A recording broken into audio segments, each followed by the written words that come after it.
Good morning, everybody, and thank you for coming out. Especially thanks to people from Jamaica. See Mr. Gavelli, Ms. Gordon, Rachel's here. Rachel Ali's here with me, and everybody. It's amazing to get a turnout like this on a Saturday morning in the middle of January. It's difficult to follow Christine from Columbus because she's always so very meticulously prepared with numbers, and she does a great job, but I'll try. I echo exactly what Sung said first about the 4-year standard being ridiculous. We have so many students in New York City who come from other countries, come with special needs, or come to us behind where their cohort is, the people they started with, that to hold them to the 4-year standard and call a school a failure because students need more than 4 years, that is absolutely crazy.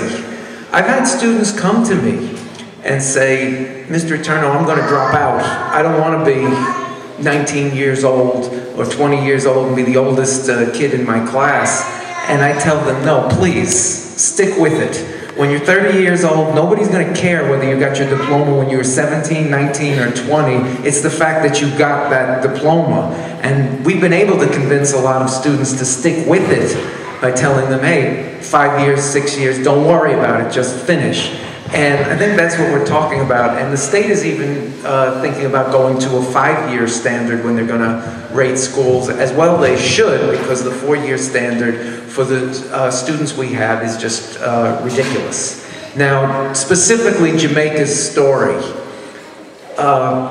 We were closed for basically 3 reasons that they keep giving. One was the low graduation rate, 46%, which all of us at the school looked at and said, it can't be. It can't be 46%. We know we graduated more. That's the 4-year rate again.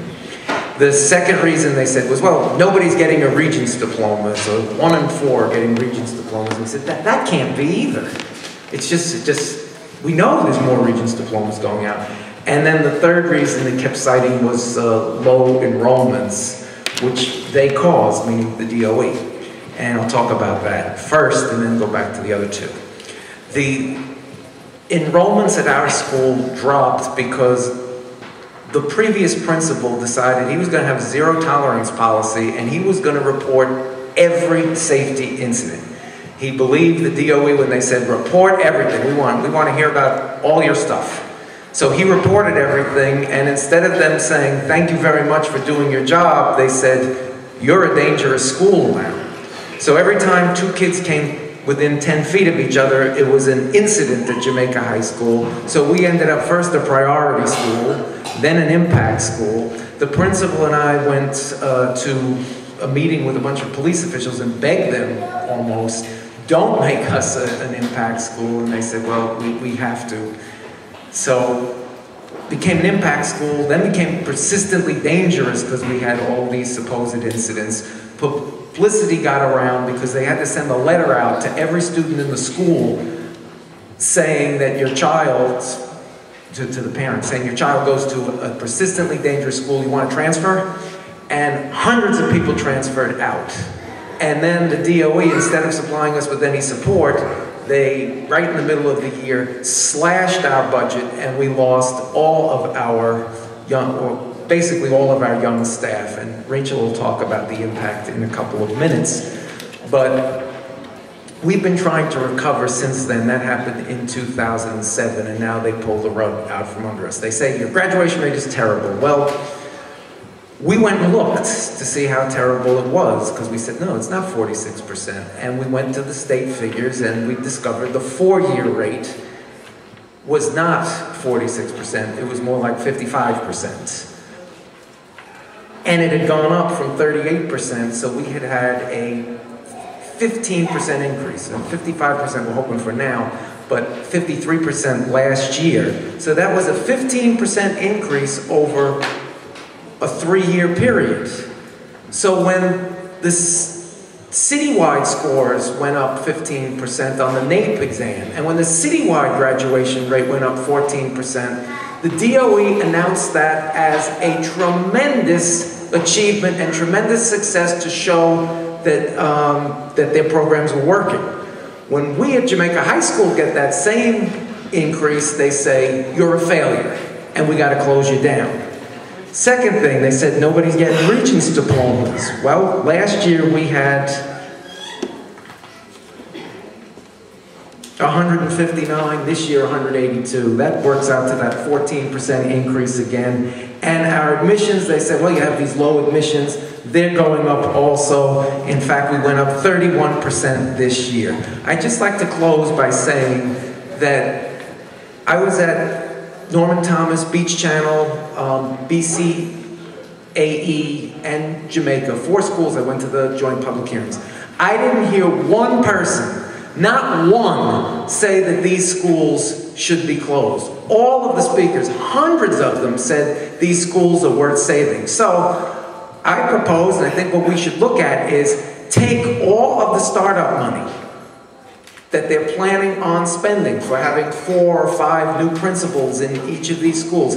Take that money, give them to the schools that exist, allow us to lower class sizes, give reasonable guidance caseloads, and then if that doesn't work, then you can start talking about restructuring. But until you've made those changes and given us those funds, we shouldn't be closed any of these schools. Thank you very much.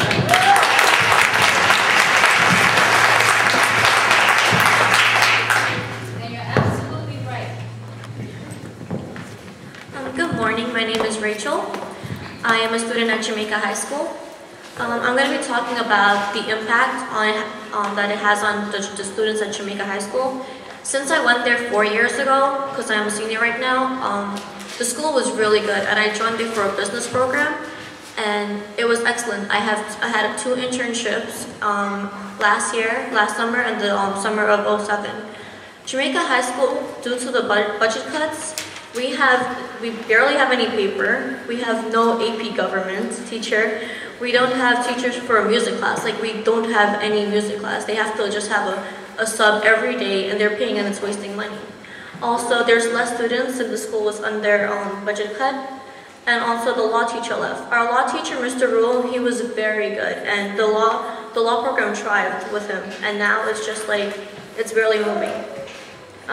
There's no internships for our finance program, and the exploration program, which was a really prominent program, it basically allowed students to go to companies and actually see how they work and how everything goes through. And I actually went to Tishman, and they show you how they build the buildings and all that. And it's sad that our students are suffering because of this. Also, earlier in the year, we had no money for night school. Our school has a diverse amount of students, and we need as much money. And also, the night school helps for students who basically take longer to learn and who want to graduate in 4 years. Our school has a lot of after-school programs, and because of budget cuts, we don't have them. We don't have a step team anymore, and there's less money for tutoring. Jamaica, I'm very appalled at what they're doing to our school. Our school has improved by 14%, and we're still in improvement, you know? There's a lot of students at Jamaica who are sad about this, and I feel for my freshman friends who can't have the opportunities that I did. Because when I started out there, I was shy, and I probably would have never seen myself being here this morning. But here I am. So, I am very proud of Jamaica, and I hope you guys don't close it.